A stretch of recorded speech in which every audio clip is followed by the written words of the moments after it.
Hello everyone, welcome back to my channel, and in this short video I will tell you that how you can easily check your iPhone's country of origin. That's quite simple, interesting and easy. So make sure to watch the video till end. So guys, first of all, you will have to head over to the settings of your iPhone, and once you're on this page you will have to scroll down and go to general and then tap on about on the top.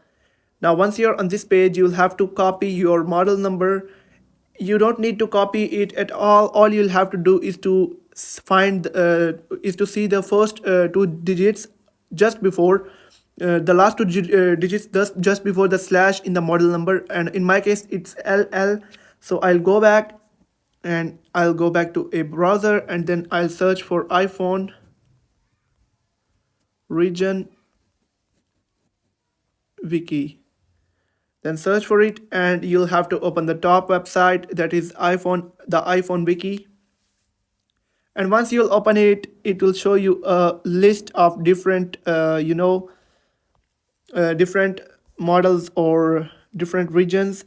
Now in my case it was LL, so I will look for LL right here. Now it says USA and Canada, and also used for some replacement units. It means in my case, my iPhone, the country origin of my iPhone is USA or Canada. So that's how you can easily check your iPhone's country of origin. That's quite simple. So if you have found the video helpful, make sure to like the video and hit that subscribe button. And if you have any questions, let me know in the comment section. Thank you.